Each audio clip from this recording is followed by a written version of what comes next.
Putting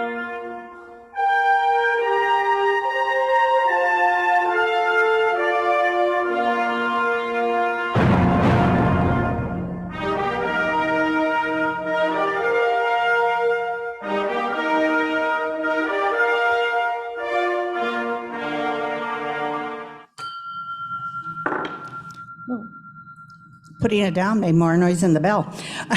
Good afternoon. My name's Jenny Sprague. I'm the president of Muskegon Rotary, and I welcome you on this beautiful day that's probably a false precursor of spring, but we'll take it while we got it. So, our theme for our Rotary Foundation for the month of February is Peace and Conflict Prevention and Resolution.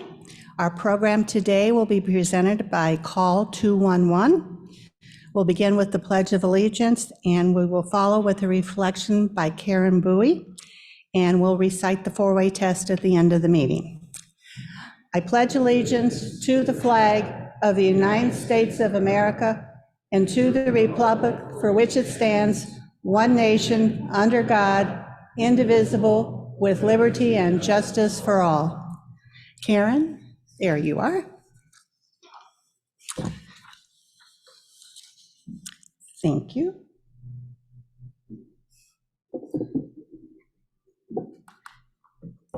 Good afternoon.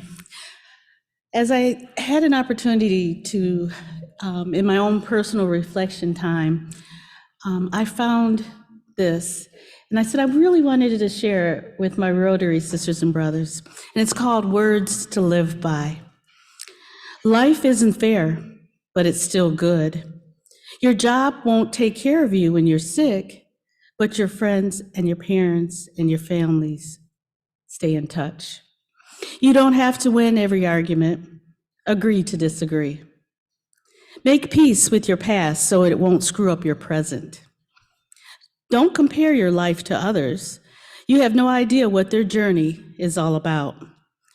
Over-prepare and then go with the flow. Be eccentric now. Don't wait for old age to wear purple.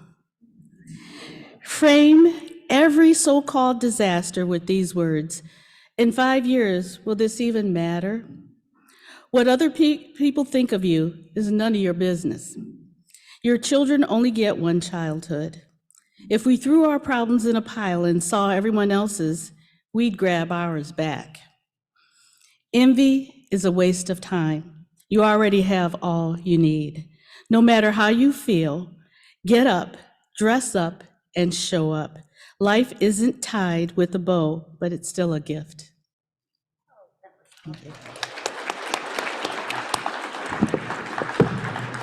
That was a lovely reflection and common to our theme. Sit down, enjoy your lunch. We will begin again at 12:20. Thank you.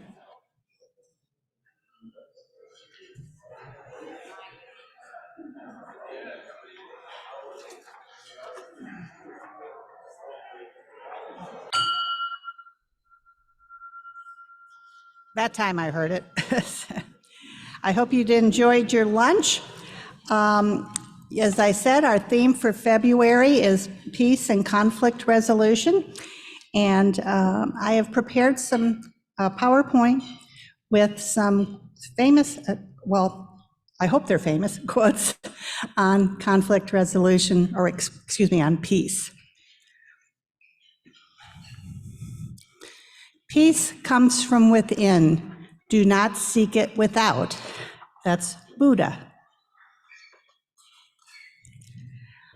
It is not enough to win a war. It is more important to organize the peace. Aristotle.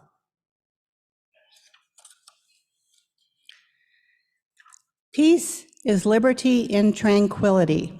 Marcus Tullius Cicero, who also said, an unjust peace is better than a just war.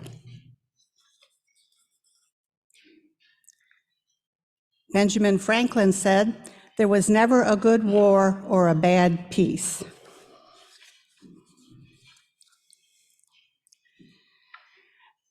There can never be peace between nations until there is first known that peace which is within the souls of men. That's Black Elk. He was an Oglala Lakota Sioux holy man. There is no path to peace. Peace is the path. Mahatma Gandhi.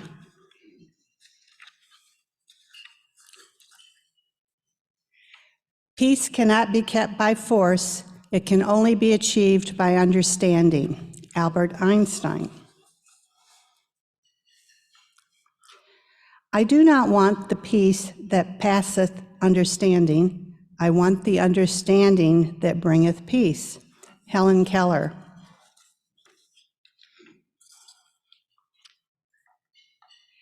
Mankind must remember that peace is not God's gift to his creatures. Peace is our gift to each other. Elie Wiesel. It isn't enough to talk about peace. One must believe in it. And it isn't enough to believe in it. One must work at it. Eleanor Roosevelt.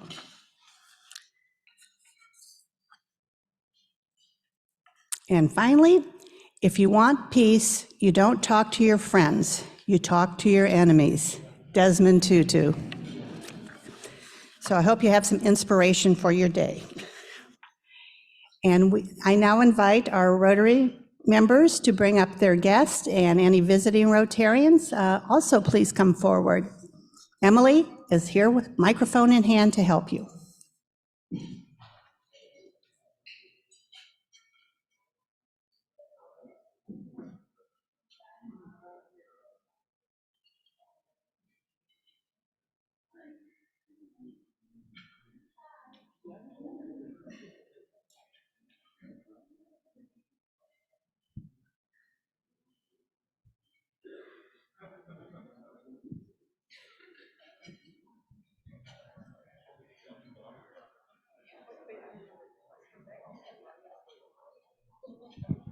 You can go right up for those pink lines on the floor.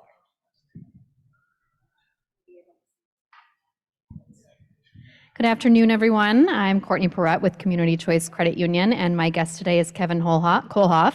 He is another member center manager at our Ellis Street location, and he's coming to see what Rotary is all about today. Thank you.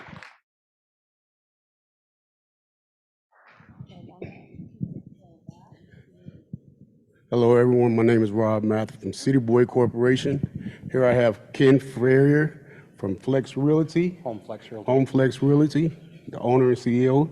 Here we have his beautiful daughter, Angela Ferrier. She represents ATA Title, National Title Group.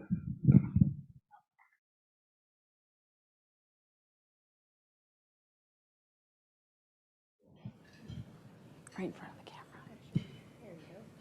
Perfect. My name is Tabitha Johnson. I'm with Home Realty, and I brought Callie Christensen today. She is a life insurance agent and financial advisor with New York Life, and she's just here to check it out and see what you guys are all about. Thank you.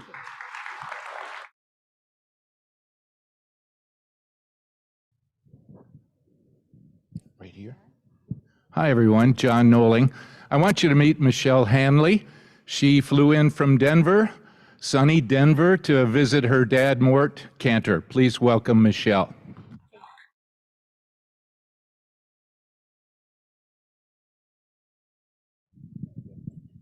Good afternoon, Rotary. Please join me in welcoming our guests from West Michigan Christian High School.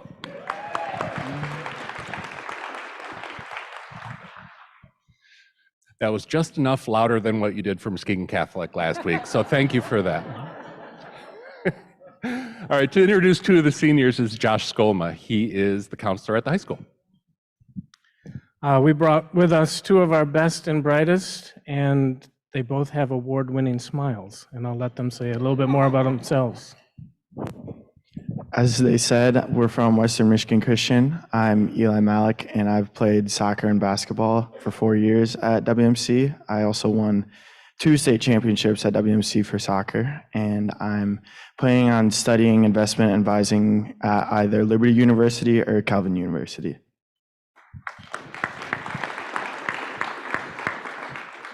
Hi, I'm Sydney Seitzuma. I'm also a senior, and I have been a part of the swim team and tennis team throughout high school. I've also been in the Spanish immersion program since young elementary, and I am headed to Kelvin next year to study Spanish and speech pathology.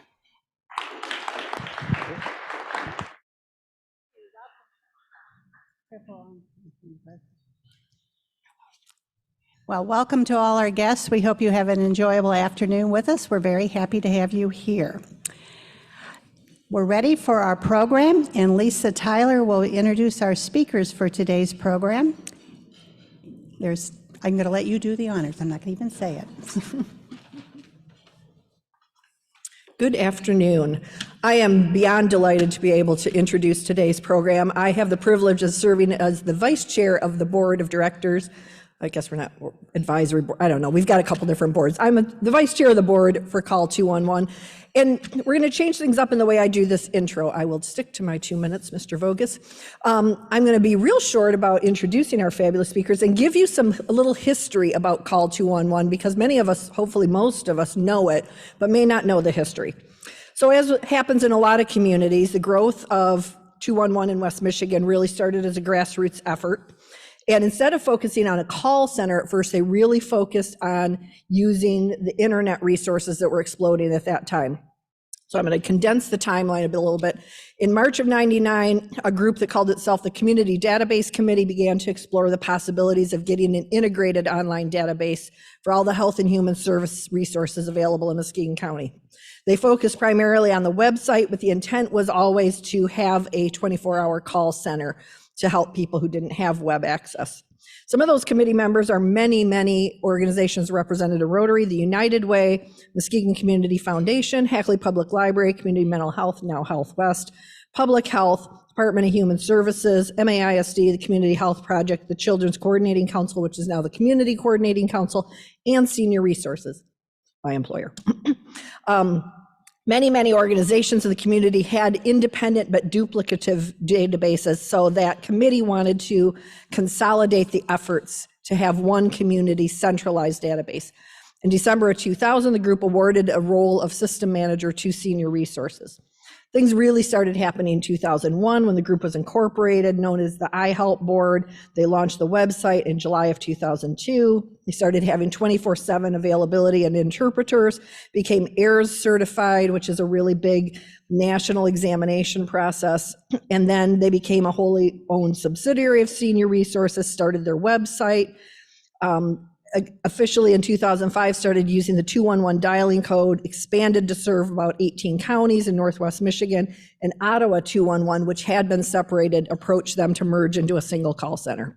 2007, they became an independent agency because they were serving more than seniors, so they became independent. And then things really started taking off more when they launched the 211 dialing code in northern counties, moved into Tanglewood Park in 2008, then they moved out a few years later. They got their AIRS accreditation and reaccreditations, moved to Central United Methodist Church in downtown Muskegon, where they're located, and a lot more that they're going to share.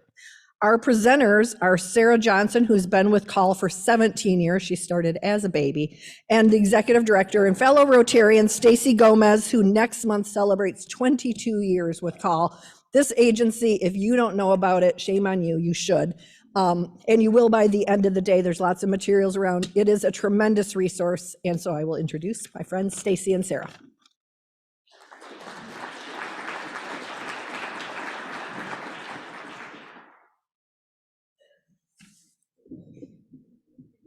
Thank you for that introduction, Lisa. Good afternoon, Rotarians. I am Stacy Gomez. I'm the Executive Director of Community Access Line of the Lakeshore.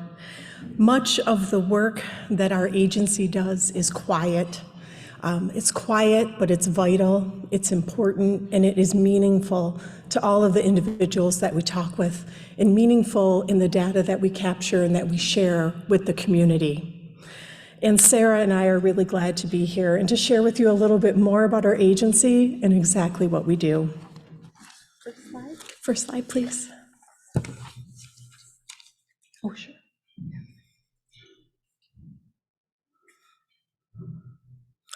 All right. Community Access Line of the Lakeshore is a 501c3 nonprofit. As Lisa had mentioned, our accreditation is now by an entity called Inform USA, formerly known as the Alliance of Information and Referral Systems. The accreditation that we have dictates how we do our work. Everything from how we handle contacts, how we organize community resource information, how we follow up with individuals, how we collaborate with other entities in our community. Pretty much every aspect is dictated by that accreditation and the standards that we need to follow. The mission of our agency: to increase access to community services through effective and compassionate information and referral. And the compassionate piece is what really is important. It is just as important to us is that our work is effective. And I hope that you'll see that thread through everything that we talk about today. So our three programs, Specialized Aging Information and Assistance is our oldest program. And coming out of Senior Resources, that makes sense. That's the work that we were doing before we expanded into the 211 world. And what that means is that we serve to be a clearinghouse and a resource for any older adult, age 60 and older, their family, their friends, their caregivers. Our staff are trained and knowledgeable about older adult specific services. And in the information referral world, a specialized provider, whether that is for older adults, if it's for persons with disabilities, it's referred to as information and assistance because there can be a lot of additional help that you might be providing to special populations that is distinctive from what we do in our 211 work. And we are very pleased to be able to provide that service. And that service informs how we do every other piece of our work through our other two programs. It is about taking more time. It's about being more patient. It's about listening more and talking less. And that informs the work that we do. Phone Pal is a relatively new program. It kicked off probably November of 2019, just before COVID. And so it still feels like a pretty new program to us, trying to kind of get our legs under us for that one. But that is what's known as a friendly reassurance program. So we, both as staff and have volunteers who make calls to homebound older adults, age 60 and older, in Muskegon, Oceana, and Ottawa counties. And they can be wellness checks, and they can be socialization calls. And the connection that we have is that as we're talking and providing that kind of touch base for individuals, some folks get a call twice a week, 3 times a week, others it's every other week. The calls can range from 5 minutes to probably 75 minutes. But if we pick up in there that they have a need, a concern, then we're able to connect them back into our specialized aging information and assistance and then provide referrals. So our volunteers will notify us if Mary is struggling and mentions something about her furnace not working. Then that becomes an opportunity for our agency to proactively engage with Mary and see if we can find some help for that need. The third and final service, which is our largest, is the 211 program. For 211, we serve 7 counties: Charlevoix, Emmett, Manistee, Missaukee, Muskegon, Ottawa, and Wexford counties. It's a lot easier to name 7 than the 18 we previously served, so thanks for letting me get those 7 out. You'll frequently see us marketed as Call 211, and the CALL is an acronym for Community Access Line of the Lakeshore. It also is a call to action. And we have Maggie Jensen, formerly with United Way and Senior Resources, for coming up with that name for us years ago. The 211 service is a simple 3-digit dialing code. And we are in good company with our colleagues at 911 and now at 988, in being a simple 3-digit number that people can call to access services. For 211, that's health, human, and community services. We're very different from 911. We do not want 911 calls, but we serve to be a place that 911 can send calls that they get that are inappropriate. And that can even include some maybe lonely, homebound older adults who might deserve, and like a contact through a different program that we have. The 211 program also, we are one of 7. So there are 6 other entities in our state that also run a 211 program. And together, along with Michigan 211, which is our statewide collaborative body, we form the Michigan 211 Network. And the folks who answer the calls, so our teams, we are so small that we all have to be able to do everything. So our folks who answer the call are certified as community resource specialists through Inform USA. And the folks who work in the database, like Sarah, which Sarah manages, are database curators. So we have our own training curriculum that we provide to all new staff. After a year of working full-time in that work, they have to sit for certification through our accrediting body. And those individuals are also the same folks who are providing the specialized older adult information and assistance, and they also have their own participants through the Phone Pal program. So we all have to pitch in and do all of that work that we have. And now Sarah's going to share a little bit specific to 211. Thank you. So I'm going to talk a bit about our 211 program, and hopefully if you are already familiar with the service, you will learn some things that you did not already know. It can really be broken down into 4 main components. As Stacy mentioned, we're a regional contact center, one of 7 in the state, but also our community resource directory, which is arguably the most critical component of the work we do. It not only allows us to house and maintain information on thousands of services that we connect people with, but it's also the tools that we use to collect data from the people who are seeking information and resources. In doing that collection leads to data and reporting. While we're doing that work, we are collecting valuable data about needs, gaps in service, demographic information, which can then be compiled as aggregate data and shared out to the community. And then community engagement, whether it's participating in an agency staff meeting, doing a presentation like this, participating in community collaborative meetings, all of that helps us stay engaged with the communities that we serve, which helps us ensure that we have up-to-date community resource information, but it also helps ensure that people are aware of the service and are getting connected to it to get help with whatever they need.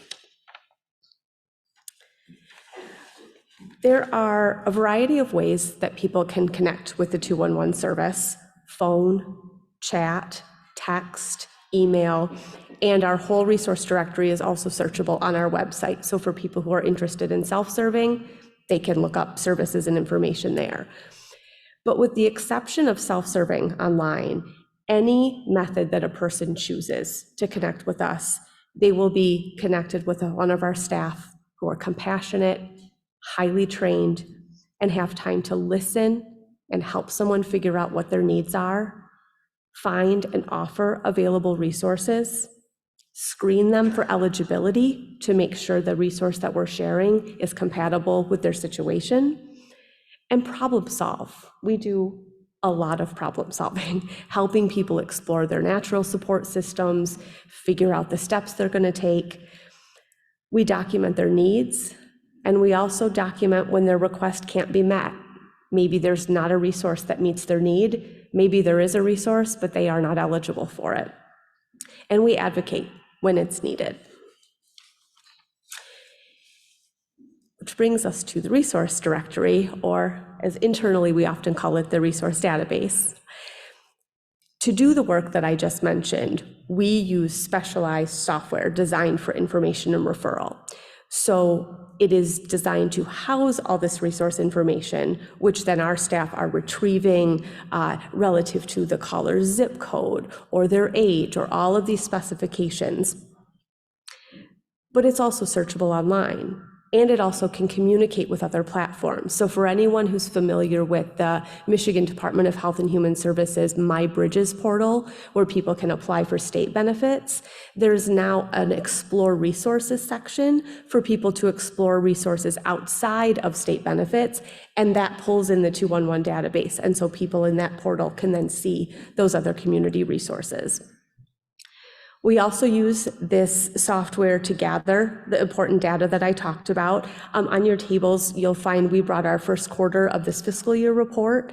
If you wanted to take a look and see just some of the data elements that we gather, how we report it out. We also take custom report requests. So all this data that we're gathering, we can share it in a way that fits a particular community study or an organization's needs. And like our agency as a whole and our individual staff, this resource directory has to follow those same national guidelines and accreditation standards. So it dictates the way we maintain information, the way we update it, how often we update it, the way it's formatted, and so on and so on. This last slide is a very, very small sample of the variety of resources that are included in our resource directory. I think oftentimes people tend to think of 211 as the place to call for very basic needs, food, shelter, utilities, and we certainly do that. But because we're a comprehensive information referral, we can connect people to health and mental health supports. We can help them find legal guidance and tax preparation, figure out where they're registered to vote, where their polling location is, if they need a play group for their child, if they need a volunteer opportunity. The list is so broad, and so we just wanted to give a small example of the types of things that we can provide connection on.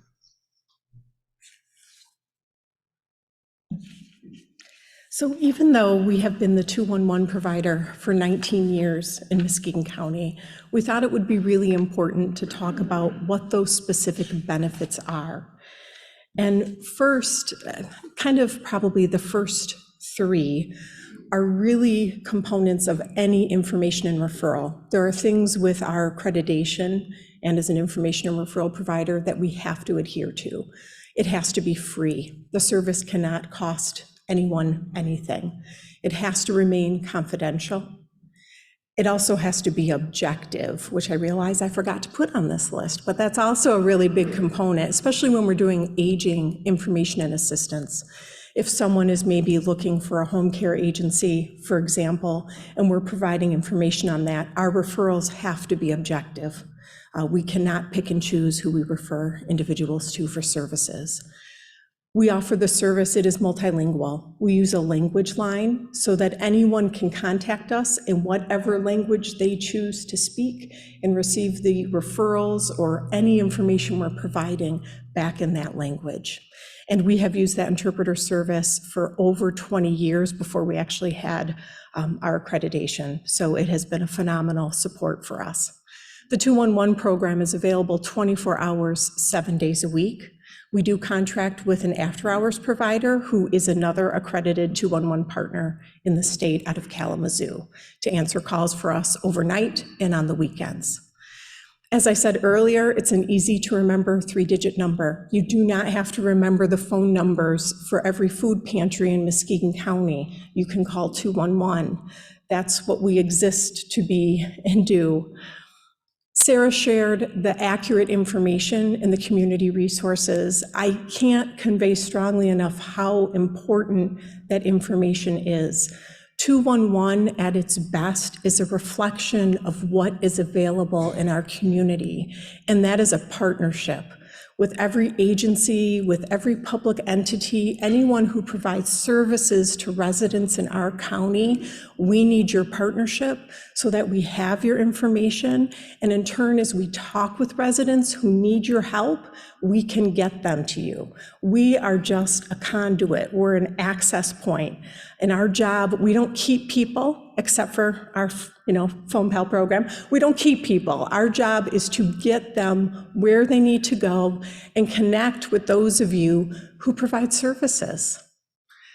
It also allows the public to communicate what they are looking for. What services do they need? And that's what those quarterly reports, what our annual report shows. You can see by county that we serve how those needs change a little bit. The top 10 needs are going to differ between Muskegon and Ottawa County, and it's important to reflect that. It also can help with funding decisions. So when the emergency food and shelter program that United Way does, for example, both in Muskegon and Ottawa counties, they're looking at what are your calls for? Are they more for housing? Are they more for food? Is it for utilities? And they can use our data along with other agencies to figure out where those community funds should best be spent. And finally, we add capacity to other area organizations. Rather than someone calling 10 agencies looking for utility assistance, and maybe 8 of those don't even provide utility assistance, call us, make us your first call, and we'll help people get to where they need to get for that help. So we try to also, reduce that need on our agencies. Leveraging the 211 service and the infrastructure, and these can be examples of leveraging the technology that we use, leveraging our contact handling capacity that our staff has and that expertise, and also sometimes it is just our resource database that's being used. So local examples, just to highlight, we've had a long-standing partnership with Goodwill Industries of West Michigan and their VITA collaborative. And so this is a program for us that we begin scheduling mid-January, it ends mid-April. So if you have anyone you know whose household income is $66,000 or less, Goodwill has a fabulous program to help get those taxes done, and we make the appointments for them. Let's see what else. The Shire, the Community Information Exchange, is newer work, and we're involved in that. That will utilize our resource database for that program. And Ottawa County Victims Advocate is another local example. We have partnered for the last couple of years with the Sheriff's Department in Ottawa and the Suicide Prevention Coalition. And when the victims advocates go out to probably provide support to someone who has unexpectedly passed, whatever family members or friends are in the home at the time that the police are going there, the victims advocate, in addition to the incredible work they do in supporting the deceased family, will offer them a call back from our agency to check in with them in about 2 weeks, to offer grief support, resources for counseling, and any other need that that family may have. And that has proven to be, those are difficult calls to make, honestly. Following up sometimes, babies that have passed away, and we're reaching out to those families and trying to offer support, and also for persons who've died by suicide, and calling those remaining family members and asking how we can help them get connected. It's important work, and it's not easy work, but we're glad to be partnering in doing that. For our statewide initiatives, we continue to answer the COVID-19 hotline. You might think that would be done with since the public health emergency's done, but every day we're getting calls on the COVID-19 hotline. So we do that along with our other 6 colleagues around the state and the 211 partners answering those calls. And emergency management. Sarah especially works with local county emergency managers. So when we have weather emergencies, we can be provided with warming center information, share that information, but more importantly, that callers in the community can be directed to call 211 rather than calling 911 and other agencies for support that they might need. And also, I would say statewide, we've provided support when Midland experienced the dam failures.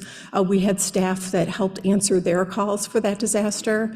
We've also had staff that have supported Florida communities by answering calls from Florida during hurricanes and helping in California, responding to text messages related to the wildfire. So the infrastructure that we have statewide allows us to help not only within Michigan, but to take what we do and expand that out nationally. And we wanted to share a little bit about how you can support the work that we do. So engage with us. Like Stacy mentioned, if you're an organization that provides service to the community, a government entity, a church, make sure we have your information. And if we do have your information already, engage with us when we reach out to request that you update it. If you're an individual, volunteer your time. We use volunteers for especially our Phone Pal program, but we have other volunteer opportunities available throughout the year as well. And promote us, please. Use our service. Explain what you know about 211 to encourage others to call us. If you are an employer, please make sure that your staff knows about 211. If not for them, for their family members, for friends. If you belong to a church and can share that message out that way through a neighborhood association, there is no wrong place for 211 to be shared. It is a community service, and I would say it's a community benefit that we have. Right now, and I haven't made this up, February 11th is National 211 Day.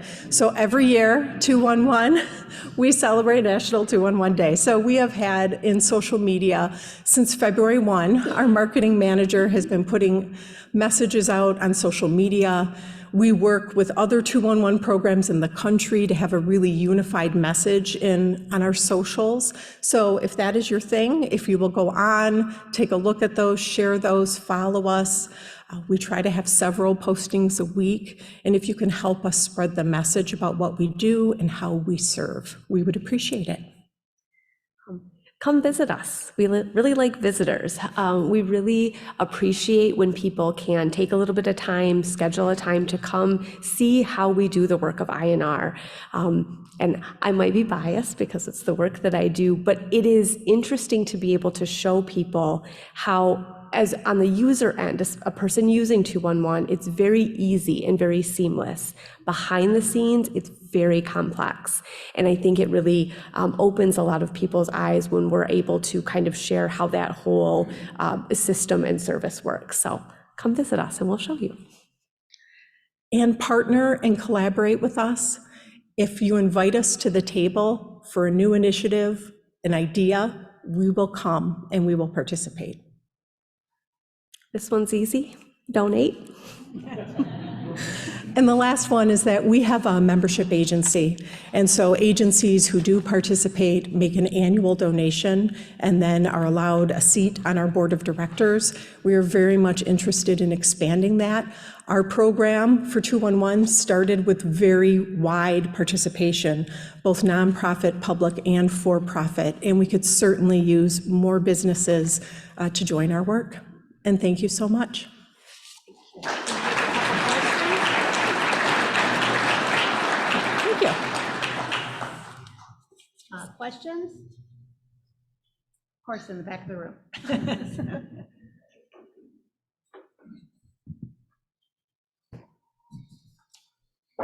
You get the business editor questions. How many employees do you have?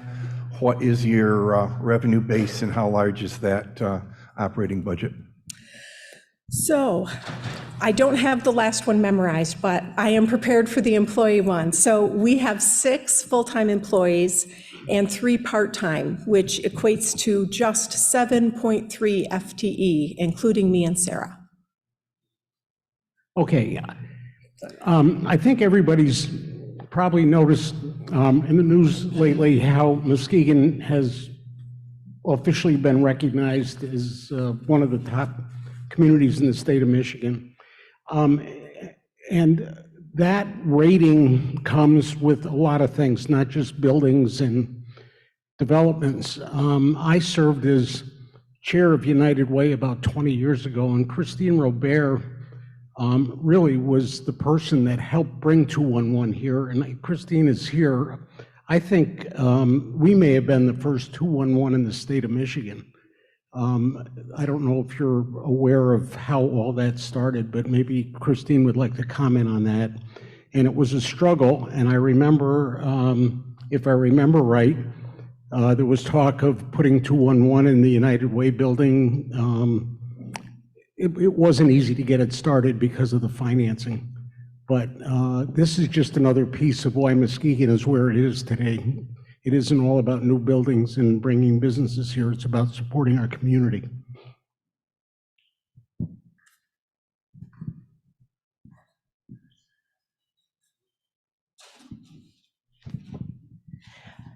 I'm interested in how you determine that a service referral need goes unmet. Yes, so I'll try and keep this brief. So when agencies provide us information on their services, they also share eligibility information. And so a good example would be rent assistance. If someone contacts us and they are seeking assistance with rent, especially in Muskegon County, the available resources require that somebody is in the legal eviction process. So if I am a couple of weeks behind on my rent and I am worried about it, there is not a referral that can be made for me. There isn't an agency I can go apply for that assistance at. Another good example, for a long time until the United Way Alice funding came out, gas money for a car. So that would be an example of an unmet need when the service just didn't exist. So people would call and request that, but there wasn't an agency that formally offered that to the public. So thank you for asking. Follow up on that. You have a list of the top 10 needs of Muskegon County. I don't need all 10, but what would you say would be the top 3, and how has that shifted, say, year by year? Okay, let's do that. So I'm going to say that probably rent payment assistance, so housing, electric bill payment assistance. Gas can sometimes be a little farther down in that top 10. Food assistance, referrals for food pantries. Do you? Yes, and they're always up there, and they just sometimes exchange places slightly, but that tends to be year by year, the top that we see. One more question. Do you offer services for adult children who are dealing with aging parents? There's a real need for help out there, and it's very hard to get information. Thank you. Yes. So we do take those calls and we make referrals. Oftentimes, I will tell you, senior resources will be a tremendous resource, but it depends where those parents live, because they may not be in that service area. So then we'll research and find out what are the best connection points if parents or adult children live in a different county or state. Thank you. Don't go far. I want to say thank you. To thank you, Sarah and Stacy, for your presentation today. Muskegon Rotary will make a donation to Hand Wash. It's a banner behind you, which is a cooperative initiative between Terra Nueva and Haiti and Champion Rotary District 6290 to provide clean water, sanitation, and hygiene in rural areas of Haiti. So your reach extends even farther now. So thank you. Appreciate the program.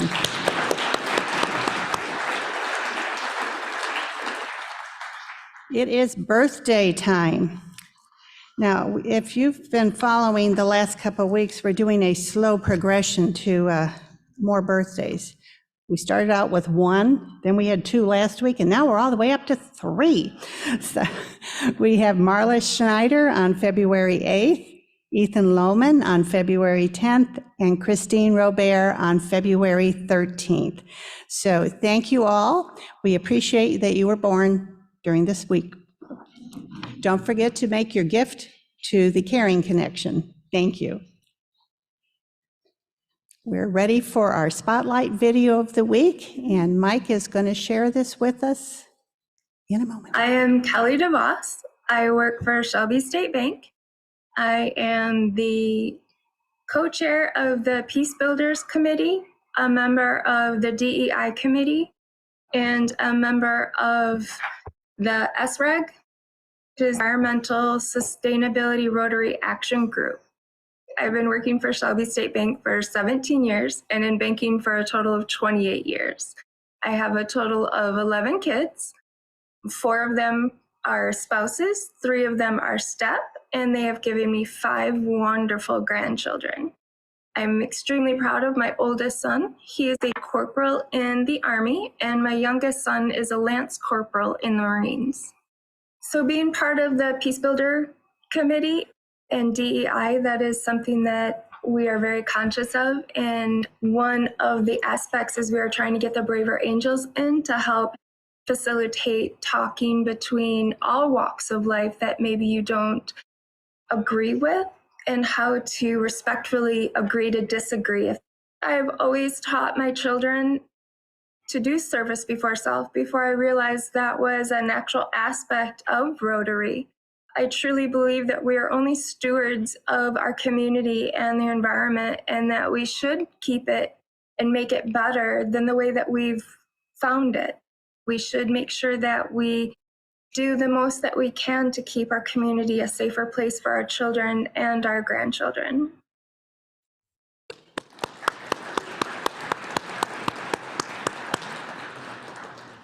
Today, we are going to welcome another new Rotarian, and I invite Dave Medendorp and his sponsor, Scott Timmer, to please come forward.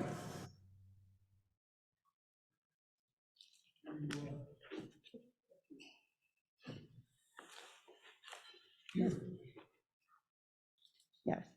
there you go. You're good. You can see yourself.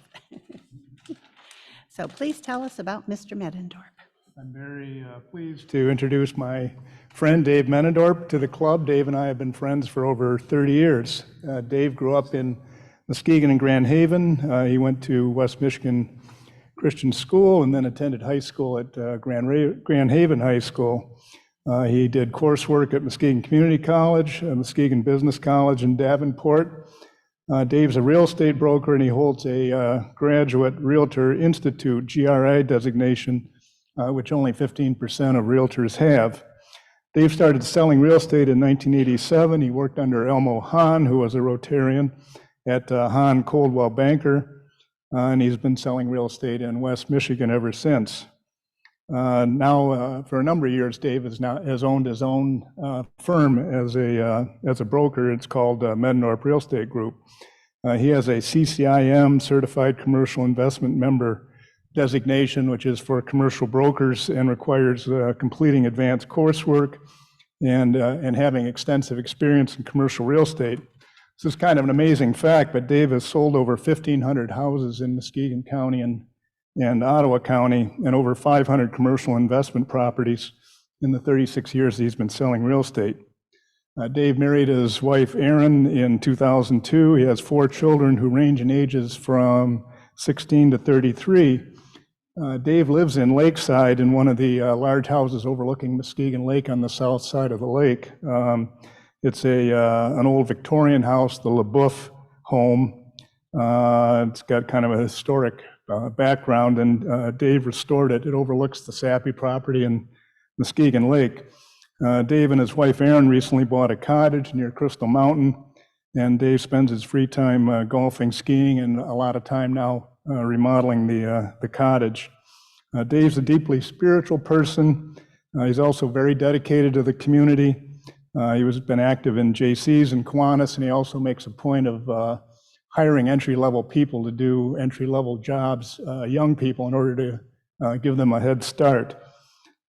Dave's grandfather, John Bytwork, who I knew well, was a longtime member of this club, and so Dave is carrying on the family tradition as to that. So please help me in welcoming Dave to the club.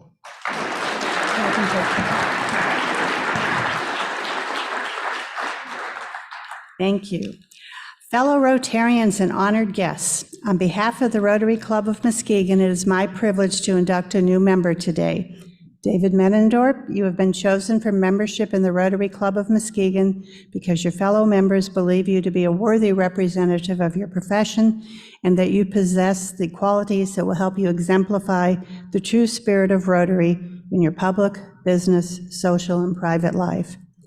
By joining the Rotary Club of Muskegon, you become part of a worldwide organization of business and professional leaders united in fellowship and dedicated to encouraging and fostering the ideal of service and high ethical standards to help create goodwill in a more peaceful world.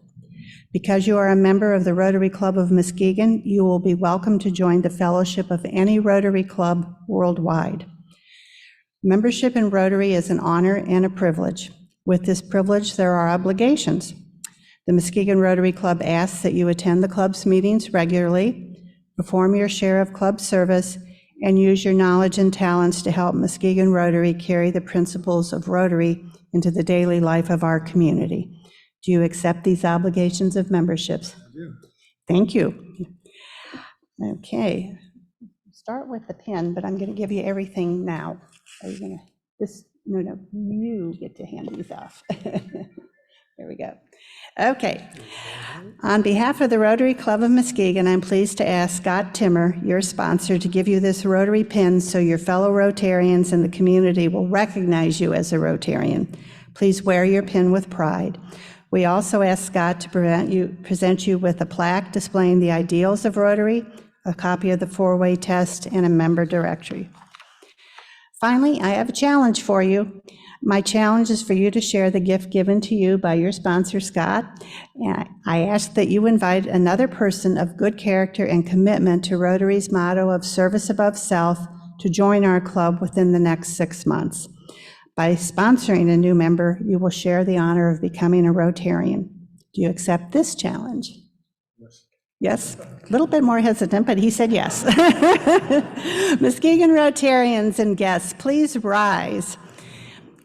David Menendorp, on behalf of the Rotary Club of Muskegon, I formally admit you to membership and welcome you as a member of our club. Fellow Rotarians, please recognize and congratulate the newest Rotarian in the world, David Menendorp. Congratulations.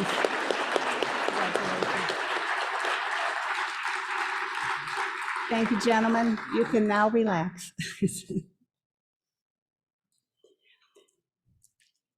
We don't have any Paul Harris Fellow Awards today, but you know, it's going to change in the coming months, isn't it, Meredith? We got to get going on these. So you're here, I know, somewhere. But anyway, there you are. So we are ready for our announcements, and we're going to show you a video one more time that we showed you last week. My name is Addison. I go to Oak Ridge High School, and I'm a part of the Oak Ridge Interact Club. My name is Terrell. I go to Mona Shores High School. My name is Levi. I go to Muskegon High School, and I got involved with Interact because my cousin, she had went on the El Salvador trip, and she thought it would be great for me to go. She thought it'd be a great experience. She said it changed her life, the way she looked at life. She doesn't take what she has for granted anymore. I'm a Girl Scout, and so I've always helped people in my community.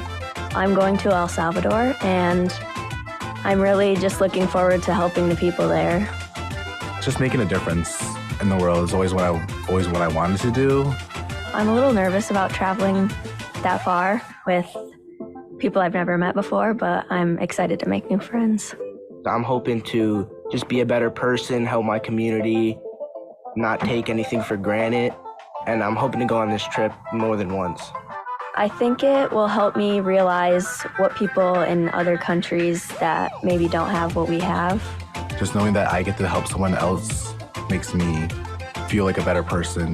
My parents, they've always taught me to help people in need, and people have helped us out, and that just makes me realize there's good in the world behind all the bad, and it just makes me want to bring out that good. We will be well represented.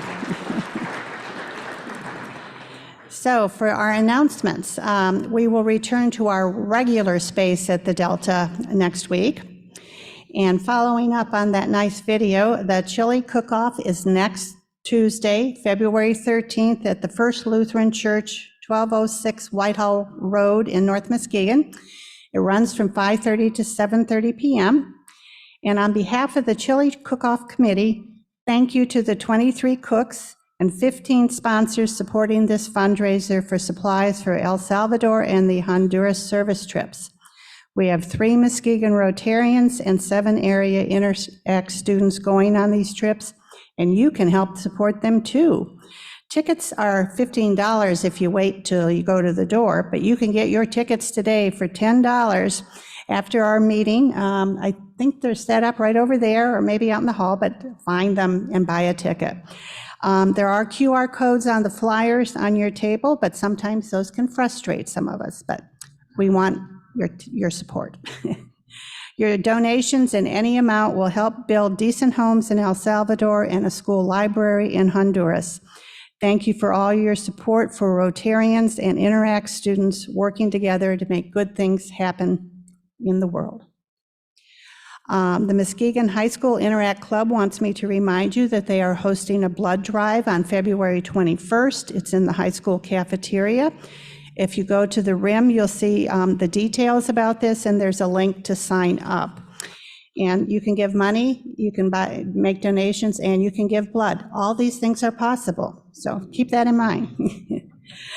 The Engagement and Retention Committee will be hosting a new member social event on Thursday, February 29th. That's at the Heritage Museum of Business and Industry on Western Avenue. That runs from 5 to 7. New members, sponsors, navigators, committee chairpersons will receive invitations soon, and there'll be information about how to sign up to attend. If you have any questions, please see Lisa Metzdorf. Let's see, and Andy Belo wants me to remind you about the social outing that the DEI committee is sponsoring.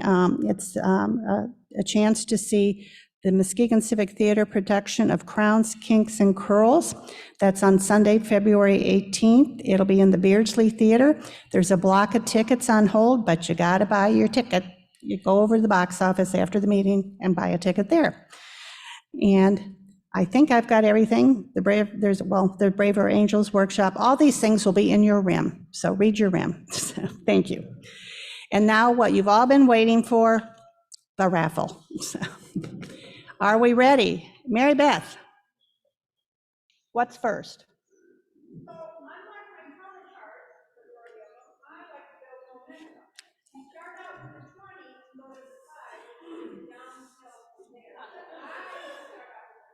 Okay, for a 5 spot, draw a ticket, please.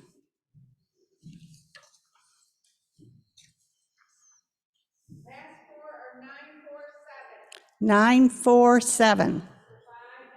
Oh, Jeanette, you left a little wealthier today.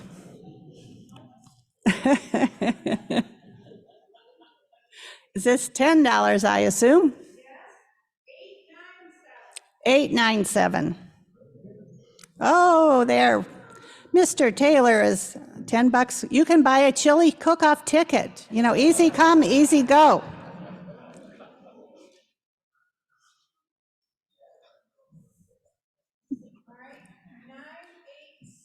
986 for $20. Oh, so you're going to be buying 2 tickets.